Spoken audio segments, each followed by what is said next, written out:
Good day, boys and girls. This is reading session 1, which covers the reading book page 110.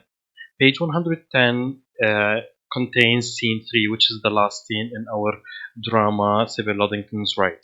Previously, Sybil was on her father's horse, Star. She went from one farm to another until she encounters Skinners. Skinners were the climax of our story or our drama.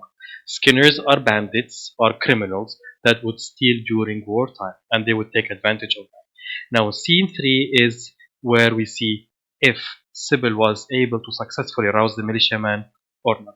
Let's start with the setting. We know that in each scene, the setting changes. In this scene, the new setting is Luddington's Mill, which is the place, and dawn is the time. We know that dawn is sunrise. The rain had stopped, and there is a mist. Hundreds of men mill around, walking and on horseback, excitedly and anxiously awaiting orders from Colonel Luddington, who rides atop his steed. We've taken before that the steed is a war horse, which is usually a strong horse used during wartime, and mostly it's a male horse. Now, the colonel says, "Major, what is your count?" The major replies, consulting his notes, "Colonel, I count 400 men. This is exactly the entire militia. I believe we are ready for your command." Now, 400 is actually the total number of militiamen. So technically, this is where we know that Sybil was successful in rousing all the militiamen. Now, the colonel nods and then turns his head sharply to his right as he sees a horse approaching quickly. It is Sybil atop Star. He gallops to meet her.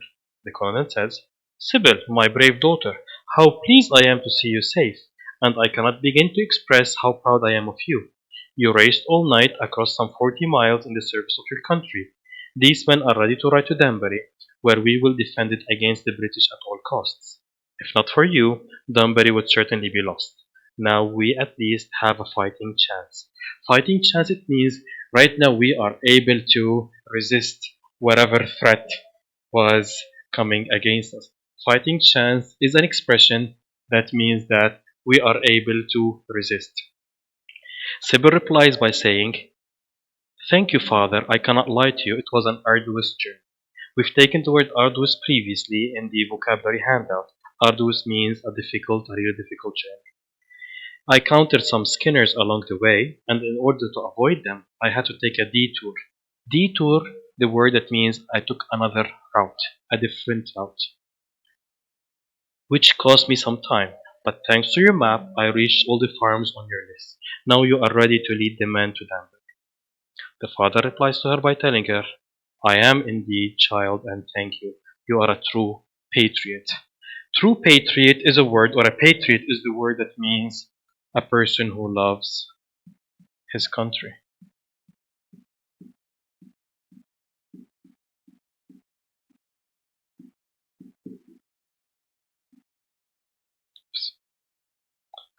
Let's take it all the way here.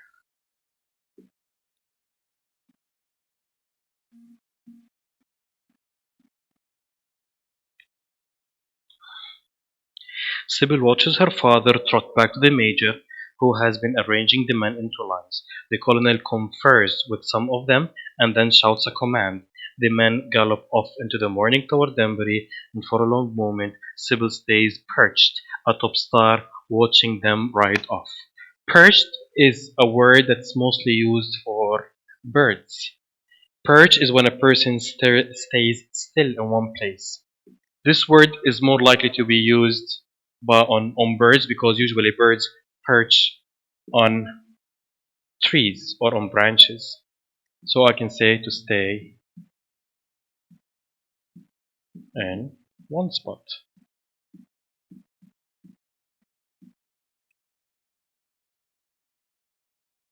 Moving on. Sybil says afterwards, "Job well done, Star. Job well done. Now it's time to go." She pats Star on the neck, turns him toward the main road, and sets off into the dewy morning.